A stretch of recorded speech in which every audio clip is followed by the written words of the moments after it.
వెంకటరెడ్డి గారు, రాష్ట్ర ప్రభుత్వం ఇక్కడ ఖాళీగా ఉన్నటువంటి కేబినెట్ లో 6 పదవులు ఖాళీగా ఉంటే వాటిని భర్తీ చేయండి అని అడుగుతూ ఉంటే బీజేపీలో 17 ఉన్నాయి, కేబినెట్ కేంద్ర ప్రభుత్వంలో 17 పదవులు ఖాళీగా ఉన్నాయి. మరి వాటి సంగతి ఏంటని అడుగుతున్నారు కాంగ్రెస్ నేతలు. ఇప్పుడు ఒక్కటి మేడం, ఆడలేక మధ్యలో ఓడింది అన్నట్టుగా ఉంది కాంగ్రెస్ వారు మాట్లాడేటువంటిది. మనం చర్చ పెట్టింది తెలంగాణలో మంత్రివర్గ విస్తరణ గురించి మాట్లాడినాము, దాన్ని అక్కడికి లింక్ తీసుకుపోతున్నటువంటి పరిస్థితి. ఇవల్ల రాజ్యాంగం ప్రకారంగా 120 మంది శాసనసభ్యుల్లో 15% మంత్రివర్గంలో ఉండడానికి అవకాశం ఉంది. అంటే 15% అంటే 18 మంది, 12 మంది ఆల్రెడీ పనిచేస్తున్నారు, 6 కావాలి మీరు చెప్పినట్టుగా. అనేక మంత్రిత్వ శాఖలు ఖాళీగా ఉన్నాయి, ముఖ్యంగా హోంశాఖ, విద్యాశాఖ, మున్సిపల్ శాఖ. ఎందుకంటే మున్సిపల్ శాఖ ఎప్పుడు కూడా ముఖ్యమంత్రి గతంలో కేసీఆర్ కొడుకు నడిపించినాడు, దాంట్లో చాలా బంగారం వజ్రాలు దొరుకుతాయి కాబట్టి. ఎందుకంటే హెచ్ఎండిఏ ఇదంతా ఉన్నది వ్యవహార లింకు, ఇప్పుడు కూడా అట్లాగే పెట్టుకున్నటువంటి పరిస్థితి, సరే పెట్టుకోవచ్చు. ఇప్పుడు మంత్రివర్గ విస్తరణ అవసరమే ఉంది అనేటువంటి మాట తీసుకొస్తున్నటువంటిది. ఏ మంత్రివర్గమైనా కూడా విస్తరణ ఎందుకు జరుగుతుంది? వివిధ శాఖలను ఆయా మంత్రులకు అప్పచెప్పిన తర్వాత వాటి మీద రివ్యూలు, సమీక్షలు జరుగుతాయి, డిపార్ట్మెంట్లు పకడ్బందీగా కార్యక్రమాలు నిర్వహిస్తుంది రాష్ట్ర వ్యాప్తంగా అనేటువంటిది ఉండేటువంటిది. అన్ని మంత్రివర్గ శాఖలను నేనే నిర్వహిస్తాను. చాలా మంది కాంగ్రెస్ వాళ్ళు మాట్లాడుతుంటే నాకు ఆశ్చర్యం కలుగుతుంది. ముఖ్యమంత్రి ఉన్నాడు కదా విద్యాశాఖకు, ముఖ్యమంత్రి ఉన్నాడు కదా మున్సిపల్ శాఖకు, ముఖ్యమంత్రి ఉన్నాడు కదా హోంశాఖకి. టైం ఉందా అనండి? ఇప్పటికి 44 సార్లు ముఖ్యమంత్రి గారు 16 మాసాల లోపల ఢిల్లీ వెళ్ళినాడు. నెలకు 3 సార్లు, 3x2 3 రోజులు వేస్తే 6 రోజులు అక్కడే ఉంటున్నాడు. కాబట్టి నేనేమంటున్నా అంటే మీకు రాజ్యాంగం 18 గంటలు రోజుకి 18 గంటలు పనిచేస్తున్నారని చెప్తున్నారు వాళ్ళు. ఇక 18 గంటలు ఏం పని చేస్తున్నారో వాళ్ళకే తెలియాలి. రాజకీయాలు చేస్తుండొచ్చు, అది మనకు తెలియదు. 18 గంటలు పని చేసేదానికి ఎడ్యుకేషన్ మీద ఎంత రివ్యూ జరిగినది? ఎడ్యుకేషన్ కమిషన్ ఉంది, ఆయన కూడా చైర్మన్ కూడా ఆకునూరు మురళీధర్ రాజకీయాలు మాట్లాడుతుండే. ఇవాళ ట్విట్టర్ లో మోదీ గారి గురించి మాట్లాడుతున్నాడు. ఇదా అనండి వాళ్ళు చేసేటట్టు, వాళ్ళు చేసిన పని ఏందో చెప్పమనండి ఆ విద్యా కమిషన్. నేనేమంటున్నా అంటే రాజ్యాంగ ప్రకారంగా ఉన్నటువంటి అవకాశాలను ఏ పార్టీ అయినా వాడుకోవాలా. ఇప్పుడు చరణ్ యాదవ్ అంటున్నాడు ఏమని, మొత్తం 543, నేను చెప్తాను లెక్క, 543 పార్లమెంటు సభ్యుల్లో 15% వేసుకుంటే 81 మంది వస్తారు. ఆల్రెడీ 75 మంది పనిచేస్తారు మా దగ్గర. 6-7 మంది ఖాళీలు ఉంటే ఉండొచ్చు, అది ఫిలప్ చేస్తారు. దీనికి రిప్లై ఉండండి. మీ దగ్గర 1/3 ఖాళీలు ఉన్నాయి, మా దగ్గర 1/3 ఖాళీలు లేవు అక్కడ. కాబట్టి ప్రధానమైనటువంటి శాఖలన్నీ కూడా కేంద్ర ప్రభుత్వం. అయినా అది కంపారిజన్ కాదు కేంద్ర ప్రభుత్వానికి తెలంగాణ ప్రభుత్వానికి. మీ గొడవలు, మీ ఇంట్లో కొట్లాటలు ఉన్నాయి, మీ అసంతృప్తులు ఉన్నాయి, మీరు మంత్రివర్గాన్ని ఏర్పాటు చేయలేనటువంటి ఒక నిస్సాయ ఆర్థిక ఆనందం కానీ రాజకీయ సంక్షోభం లోపల తెలంగాణ కాంగ్రెస్ ఉన్నమాట వాస్తవం.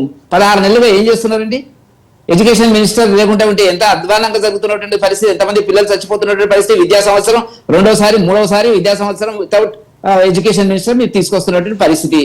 అయితే వెంకటరెడ్డి గారు, అయితే సీఎం రేవంత్ రెడ్డి ఏం చెప్తున్నారంటే హైకమాండ్ ఈ నిర్ణయమే ఫైనల్, ఈ విషయంలో కేబినెట్ ఎక్స్పాన్షన్ లో ఎవరికి ఇవ్వాలి ఏంటి అనేది హైకమాండ్ ఫైనల్ చేస్తుందని చెప్తున్నారు. అంటే ఏంటి, ఇక్కడ రాష్ట్రానికి సంబంధించినటువంటి మంత్రి పదవులు ఎవరికి కేటాయించాలనేది సీఎం చేతిలో కూడా ఉండదా?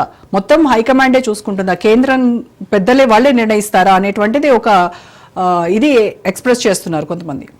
అంతే కదా, ముఖ్యమంత్రి వరకే ఏం చేయాలనేటువంటిది ఢిల్లీలో నిర్ణయిస్తారు. కాంగ్రెస్ కల్చర్ ఏది? గతంలో నేను చూసినాను, ముఖ్యమంత్రి గారు అక్కడ ఉంటాడు, అక్కడి నుంచి ఫ్లైట్ ఎక్కి హైదరాబాద్కి వచ్చేటప్పటికి అతను ఓవికిన సందర్భాలు కూడా కనపడుతున్నటువంటి పరిస్థితి.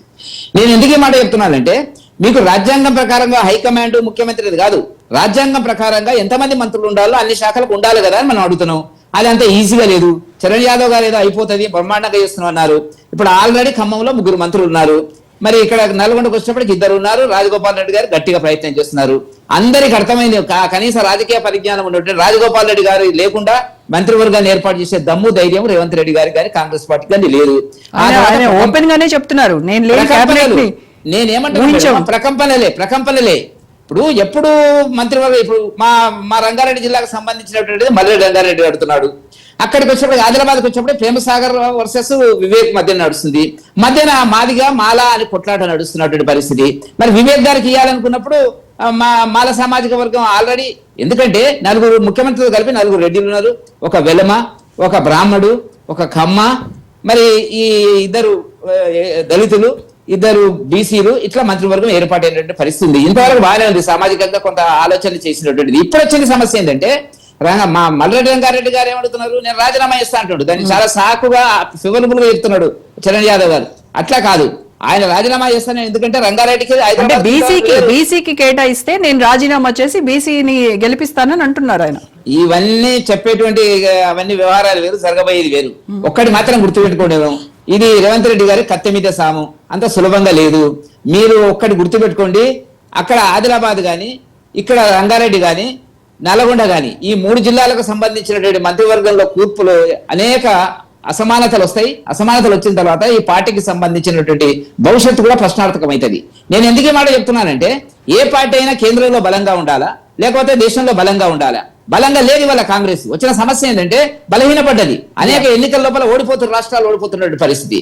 కాబట్టి ఈ పరిస్థితుల వల్ల రేపు బీహార్ జరుగుతుంది, ఏం జరుగుతున్నట్టు మనం చూడాలా. ఎప్పుడైతే పార్టీ దేశవ్యాప్తంగా బలహీనపడుతుందో రాష్ట్రాలలో అనేక రకాల కుంపట్లు వస్తాయి, అనేక రకాల అభిప్రాయ భేదాలు వస్తాయి. కాబట్టి రాజగోపాల్ రెడ్డి గారు ఏమంటున్నారు, నాకు చెప్తేనే వచ్చినా నేను భువనగిరి ఎంపీ చామల కిరణ్ కుమార్ రెడ్డి గారిని గెలిపించిన అంటున్నాడు. కాబట్టి ఆయన ఏంటి, డైరెక్ట్ గా రాజగోపాల్ రెడ్డి గారి రాజకీయాలు అందరికీ తెలిసినటువంటిది, వెనుకోటి ముందలోటి మాట్లాడే స్వభావం కాదు. మీరు ఏమనండి, రాజగోపాల్ రెడ్డి గారు లేకుండా రేపు క్యాబినెట్ ఉండి ఏ విధంగా జరగబోతుంది అనేటువంటిది. కాబట్టి అటో ఇటో ఉన్నటువంటి కాంగ్రెస్ పార్టీ ఏదో అట్లా నడుస్తున్నటువంటి పరిస్థితి లోపల మంత్రివర్గ విస్తరణ అనేటువంటిది హైకమాండ్ తెలియదా మేడం? తెలుసు. ఇది చేస్తే ఏమైతుందో, ఈ పార్టీ పరిస్థితి ఏమైతుందో తెలియనటువంటి పరిస్థితి ఉన్నది. కాబట్టి ఆ కోణం లోపలనే వాళ్ళు పెండింగ్ పెట్టి కాలం గడుపుతున్నటువంటి ఒక సందర్భం మనకు కనపడుతున్నట్టు. సరే, రాజకీయ అసమానతలను, అసంతృప్తి జ్వాలలను ఎదుర్కోవడం